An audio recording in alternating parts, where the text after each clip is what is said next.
short, iconic. On a winning team with a team. What a run for the Lakers.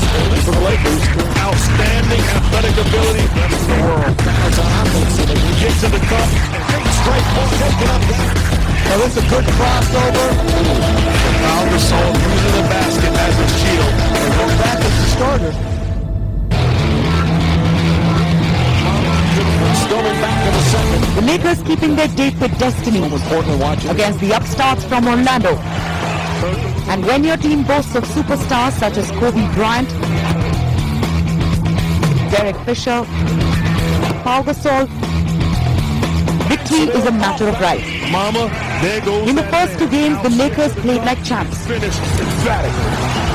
A blip in the third was quickly brushed aside. Again, right on target. Last year's loss was fresh in their minds. He does. He didn't get bent over with his back over the ball. Normal service resumed in the 4th and the 5th. Up and under it. A 15th championship title was theirs. LA wins the 2009 NBA title. LA Lakers were where they belong, on top of the victory podium. The NBA's 2009 season had been a smashing success yet again. Woo!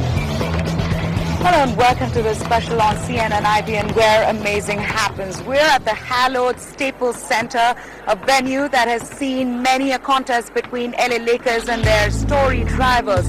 Yes, we're at 2009 NBA Finals. When the Staples Center is filled to its capacity, there's one name that echoes through it. Kobe Bryant.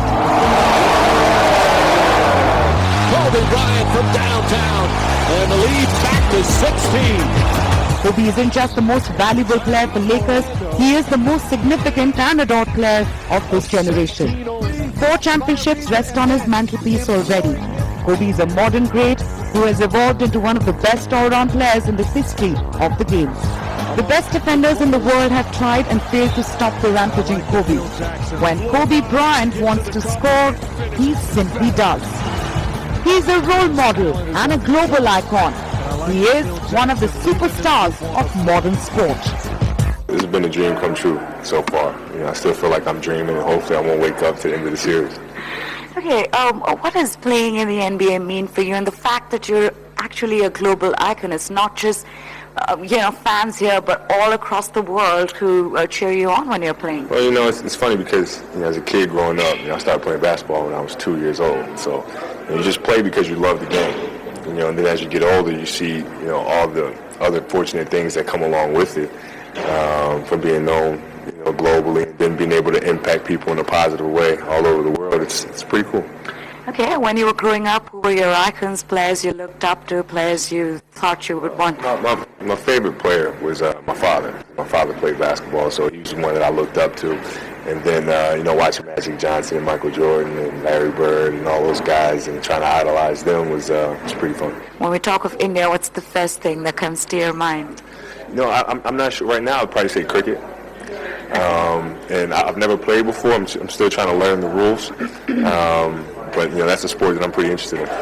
Okay, would you at any point like to visit India and maybe, hold a clinic? I would love to. And we've been trying to work some things out. Last summer was a little busy with the Olympics. But we're trying to work something out. When Kobe Bryant is not playing basketball, what does he do? I love going to movies. I love bungee jumping, but you can't tell anybody that. That has to be our secret. I'm a pretty adventurous guy. Yeah? Okay, so you said you like movies. Favorite actor, favorite movie? Favorite actor of all time, I'd probably say is Denzel Washington. Favorite actress of all time, I'd say Hillary Swank. What is the song that Kobe Bryant listens to before he wants to get charged up ahead of a big game? The artist that I listen to is my favorite artist, Lil Wayne. Okay. And is there any message that you'd want to give to the Indian public? Because, there is a huge fan following in India of Kobe Bryant and LA Lakers. Well, hopefully I'll see you soon. Keep following us. Hopefully we'll win the championship this year. And I'd love to come out there and celebrate with you. So.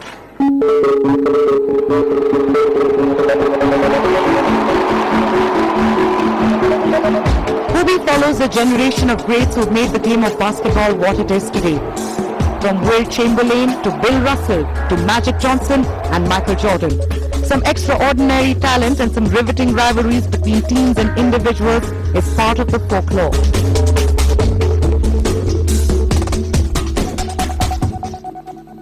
The sport itself was invented in 1891 by Dr. James A. Naismith. And with every passing decade, the sport has evolved, from rules to technique, to the finesse of the players.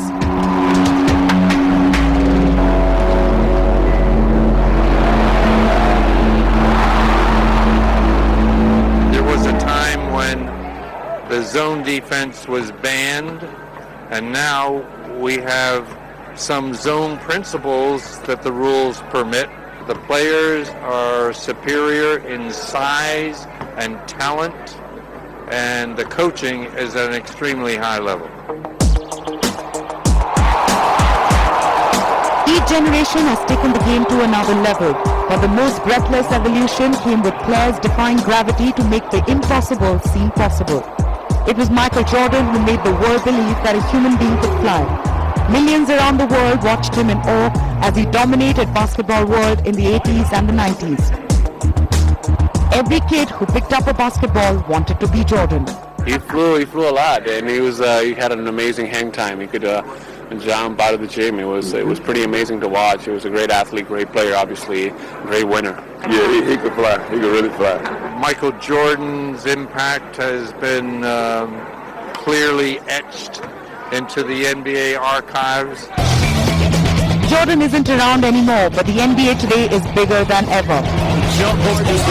A heady mix of action and entertainment which has been increasingly gaining popularity in many parts of the world. The 2009 NBA Finals was aired in 215 countries in 42 languages. A reward for NBA's constant efforts to reach out to a wider audience. I think the NBA has done a great job in bringing the game to the world. The world seems to have responded positively, and I think that's a great achievement. The league and its players are already popular in parts of Asia, and now they have a new frontier in their sight, India. And who says Americans don't follow cricket? They have been keeping a close eye on the Indian Premier League and its success. The IPL, we think two things. Number one, nothing is like cricket, but cricket sort of modified with a American-like format, if you would, of a shorter game, which is not really a game that aficionados accept, but is more entertaining perhaps for people like me with shorter attention spans, and the cheerleaders and the entertainment aspects of the game. We think that Indian consumers would be interested in that. Basketball may never be quite as popular as cricket in India, but one day if an Indian player makes it to the league, then who knows, the popularity of the sport may shoot through the roof. The American players, of course, have been a part of this big league, but increasingly more and more foreign players are realizing their dreams of playing in the NBA. We spoke to a couple of them. For the next 5 more years coming on, it's going to be more global. Because a lot of international players, they're going to come over here. A lot, they're in college right now, high school. But I believe they're going to make it. You learn from the American player. The American player also learns some from the international player. I think it's good thing. 8 foreign players featured in the 2 teams who played the finals this year. 75 in total from 32 countries. Some are still finding their feet in the big league. But others like Pau Gasol or Tony Parker have become an integral part of their teams.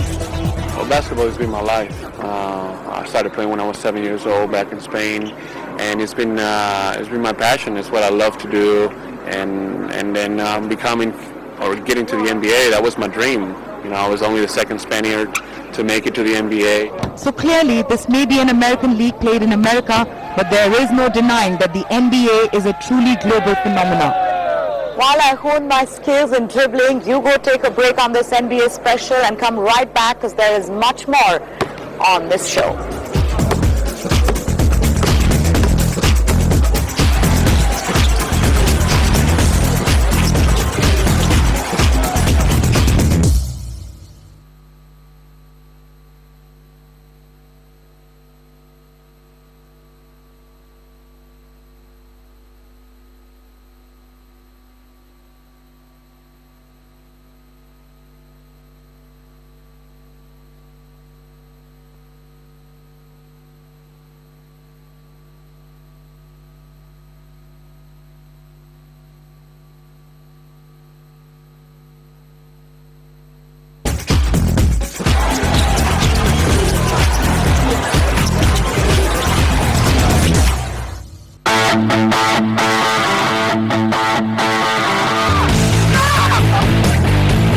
trip to LA would have been incomplete without exploring what this city is known around the world for, Hollywood.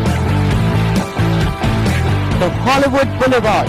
With the hope of bumping into a Hollywood celebrity, we found ourselves at the famous boulevard. I'm standing at the Hollywood's Walk of Fame, the most famous sidewalk in the world, and I'm standing outside the Kodak Theatre. This is where the annual Academy show is held. This is where A.R. Rahman and the whole Slumdog Millionaire team won the Oscar. If you are a movie lover, this is the place to be. You can see all the stars immortalized in stone as you walk down the boulevard. But the space outside the Grauman's Chinese Theatre is reserved for true Hollywood royalty. You can see footprints of stars like Gene Kelly and Clint Eastwood. The streets are strewn with street performers and character lookalikes entertaining the crowd. Derek Fisher, number 2. I'm a Gemini, so the number 2 I like, and he's the fish. Okay, what about... I like the fish. Okay, what about you? Who do you like? I like the one that's winning. Okay, so Yeah, as long as they're winning now. Oh, well, then I like them.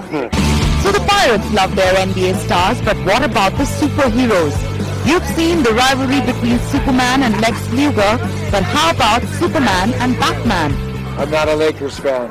You're not? No. So which is the team you support? I like Orlando. I like Dwight Howard. He's a good player. Well, I'm going to have to disagree with Soups here. I'm going to have to go with the Lakers. Yes. Even though they pretended to be characters from the movies, I couldn't help but feel like Lois Lane when Superman did what he does best, saving the damsel in distress. Any sport is incomplete without its fans. It's the fans who celebrate their team's victory. It's the fans who mourn their team's losses. Basketball is no different, as we can see here in front of the Amway Arena, where all the fans have gathered to cheer their team on. A live band, fans in team jerseys with placards to support their favorite players. The atmosphere outside the arena itself is electric, a precursor to the madness inside. The passion and the love for the sport among these fans is compelling. It's fun being around people who like the same team as you, who can understand you, and it's just really fun, yeah. It's only 5 individuals, and you just get physical and very emotional, and just, it's all about passion. I just grew up watching basketball. I love the fast pace of basketball. I grew up playing basketball, so it's just my favorite sport. I like the sportsmanship of basketball, and I like being at the games, the excitement and the thrill. And it only gets better if their team wins. All our attempts to ask a few questions failed after one such win.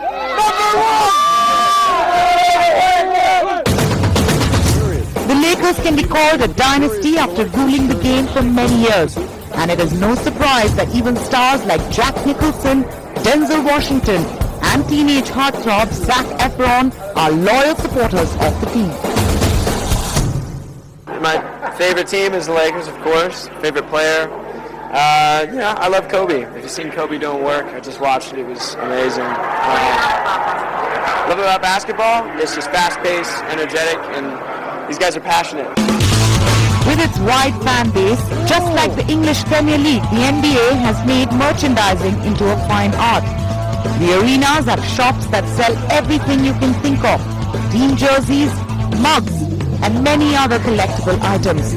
On the game day, the cashiers are left counting money. The Chicago Bulls, the New York Knicks, the Lakers, they become worldwide brands. So it's easy to merchandise by selling T-shirts and hats and making sure that our logo is as well known as Coca-Cola or Mercedes-Benz. But to sell a sport, you need legends, and they don't come bigger than a certain Kareem Abdul-Jabbar. Jabbar was one of the greatest to have played the sport. At 7 feet 2 inches, he skyhooked his opponent to become the game's all-time leading scorer and led his team to 6 NBA championships. His teammate Magic Johnson called him the most beautiful athlete in sports. We spoke to the legend and asked him if the game had changed at all. I don't think the game's changed at all. The only thing about the game that I think that's gone through some changes, the international attention that it's achieving now. You said that there is a wider audience now for NBA. Do you think, or do you wish that you would have played in this era? Well, I think I enjoyed the time that I played it. It's really considered to be a golden age of the game. But the salaries they're getting today are wonderful, and it's too bad we couldn't have gotten paid like that. But that's just the way things go. When you look back at your career, what are your favorite moments both on and off the field? I think for me, my favorite moment as a player was beating the Boston Celtics in 1985. And personally, just having the opportunity to see my children be born and do well. So have any one of your kids taken to the game? Do they play the game at all? My oldest son played in university. He didn't make it into the NBA, but he played when he was going to university, and he had a good time. When you look at the current players, is there anyone you think who has a similar style of play as you did? I don't see very many people that play the game the way I played it. But there are great players still in the NBA. There are a number of them. The one I enjoy the most, though, would be Dwayne Wade, and I also like Tim Duncan. So while you were growing up, who were your idols, people you looked up to? Who were your heroes? I think my favorite player, the one that I learned the most from, was Bill Russell. You could probably add Will Chamberlain in there also. I believe you have an Indian connection with yoga. You follow it religiously. What sort of drew you to yoga? Well, I became interested in yoga because I read about Sri Paramahansa Yogananda, and that was very fascinating for me, and I wanted to try and learn that discipline. Just from reading about his life story, he wrote a book called Autobiography of a Yogi, and I was very impressed with it. I just wanted to ask you about the role of coaches in basketball as a sport, because you have strategic timeouts where you can replan and rethink your strategy. How big is the role of a coach in the sport? I think coaching is very important because you have to have your team well prepared. So in the days and hours leading up to the game, you have some work to do, and then during the game you make adjustments. So good coaching is always an asset to a basketball team. Legends such as Kareem are the hook that keeps fans enthralled to the NBA around the world. And teams such as Lakers provide the inspiration to ensure the sport will continue to occupy a prominent place in the hearts and minds of fans. That claim does have a perfect ring to it. This is truly where amazing happens.